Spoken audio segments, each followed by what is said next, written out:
저의 가정은 남편과 딸 둘, 그리고 늦은 나이에 어렵게 얻은 아들 하나에 바로 주영이죠. 너무나 평범한 가정을 이루고 살아가고 있었습니다. 그런데 갑자기 찾아온 2022년 9월 6일 흰남노 태풍으로 인해 주영이를 먼저 천국에 보내게 된 저와 우리 가족들에게는 잊고 싶어도 잊혀지지 않는 그날이 생생하게 머릿속에 기억되어 남아 있습니다. 정말 뉴스에 나오는 일들이 저에게 이렇게 닥칠 줄 몰랐습니다. 아무런 준비 없이 하루아침에 순식간에 사랑하는 아들을 잃은 이 슬픔과 가슴 아픔을 어찌 말로 표현할 수 있을까요? 초등학교 때 꿈이 이집트 선교사가 되겠다고 했던 제 아들이 내 옆에 없다는 것이 믿겨지지 않고 문득 생각이 나서 보고 싶고 안아주고 싶고 따뜻한 체온을 느끼고 싶은 마음을 어찌 말로 다 표현할 수가 있는지요. 비가 오면 그 지하에 갇혀 있던 모든 생각들이 떠올라 잠을 잘 수가 없고 그리움은 점점 더해가고 자꾸만 생각나고 견디기 힘든 하루하루를 보내며 그냥 남들이 사는 평범한 일상생활의 삶을 산다는 것은 무척이나 어려웠습니다. 길을 가다가 중학생 친구들을 보면 우리 아들이 생각나서 눈물을 머금으며 하염없이 눈물로 지내온 저와 남편, 딸 둘의 삶을 어느 누가 이해할 수 있을까요? 정말 겪어보지 않는 사람은 절대 이해하기도 공감하기도 어려움을 알게 되었습니다. 저는 그 사고 이후 엘리베이터를 탈 수 없고 성대 결절로 목이 쉬어 있었고 내 집인데도 창문과 현관문을 다 열어놓아야 겨우 답답하면서 버틸 수 있는 갑작스러운 몸의 변화들을 저 자신도 받아들여지지가 않았고 이해할 수가 없었습니다. 저 또한 지하 주차장 안에서 14시간 갇혀 있었던 것이 이렇게 트라우마로 남을 줄은 전혀 예상하지 못했습니다. 저만 힘든 상황이 아니었습니다. 동생을 잃은 누나인 딸 둘은 직장도 포기하고 포항집에 내려와 함께 지내야만 했습니다. 사고 당일 직장에서 아빠로부터 이 소식을 듣고 아닐 것이라고, 정말 아니야. 사고 전날도 통화를 했는데 무슨 아닐 거야. 아빠하고 통화를 하며 아빠 아니죠? 하면서 놀라고 떨린 마음으로 운전하며 급하게 달려온 딸들은 직접 눈으로 보고 나서야 멍하니 놀라지 않을 수 없었습니다. 그저 살아나오길 간절히 기도하며 기다렸지만 엄마만 살아나오고 동생의 죽음을 받아들이기에 너무나 갑작스런 이 아픔과 슬픔을 견딜 수가 없었습니다. 그 이후 딸들은 살고 있던 집에 돌아갈 수 없고 포항집에서 당분간 지내야만 했습니다. 온 가족이 병원을 오가며 치료를 받아야만 하는 상황에서 서로의 솔직한 마음은 나 아파요. 너무 슬퍼요. 견딜 수가 없어요.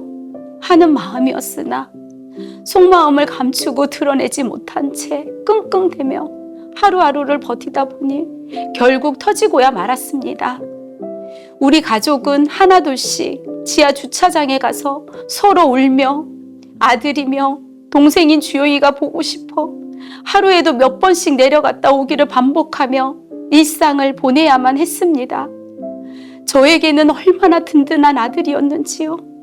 늘 제 곁에서 기쁨을 주고 저의 사랑을 받으며 쑥쑥 건강하게 자라준 기특한 아들이었고 누나들한테는 귀염둥이 막내로 개구장이로 짱누 쿵누 하며 누나들을 잘 따르고 너무 좋아하며 누나는 주영이를 너무나 많은 사랑을 주었던 함께 보냈던 시간들과 추억을 되새기며 너무나 갑작스럽게 떠난 동생의 상황을 받아들이는 데는 너무나 많은 시간이 필요했습니다.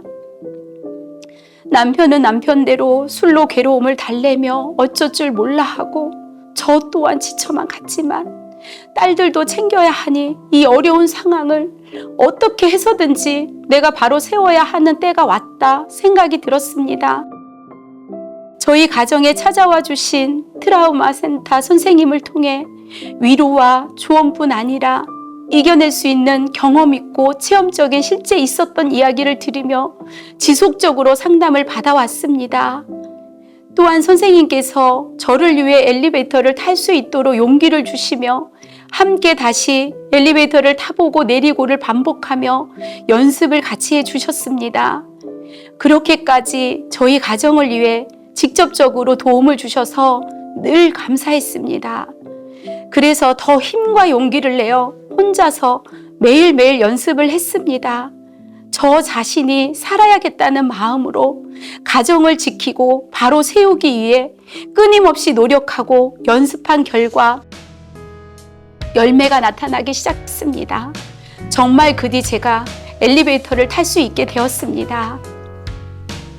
남편의 건강이 악화되어 병원에 입원했을 때에도 찾아와 주셔서 위로와 격려와 여러 가지 도움을 주셨기에 저희는 다시 힘을 낼 수가 있었습니다. 이렇게 저희 가정에 지속적으로 방문해 주심으로 조금씩 변화가 생기기 시작했고 할 수 있다라는 마음으로 앞으로 전진하자라는 마음만 가지고 살아보자 다짐했습니다. 또 딸들의 개인 상담도 해주셔서 슬픔에 갇혀 헤어나오지 못하는 딸들이 겨우겨우 한 발 내딛고 세상 밖으로 나아가도록 이끌어 주시고 도움을 주셨습니다. 주영이 일주기 되었을 때에도 방문해 주셔서 저희 가족과 함께 해 주심에 다시 한번 감사를 드립니다. 저의 딸들도 이젠 살던 곳으로 돌아가서 조금씩 일상을 찾아가고 있습니다. 그리고 저는 저와 같은 상황에 힘든 자들을 위해 상실 극복 세미나로 초대해 주셔서 힘을 얻고 지금 직장 생활도 하고 있으며 많은 사람들을 만나며 하루하루 잘 견딜 수 있도록 붙잡아 주신 선생님들처럼 저 또한 상실에 매여 있는 자들에게 받은 사랑을 나누며 살기로 다짐했습니다. 현재 저희 가정은 끊임없이 베풀어 주신 여러분들의 사랑으로 주영이가 못다한 삶의 하루하루를 소중히 여기며 노력하고 힘쓰며 살아가고 있습니다. 저와 같은 상황에 있는 분들이 계시다면 부디 용기를 잃지 마시고 주변의 도움도 받으시고 치유의 노력을 계속하셔서 어려움을 극복해 나가시길 응원합니다.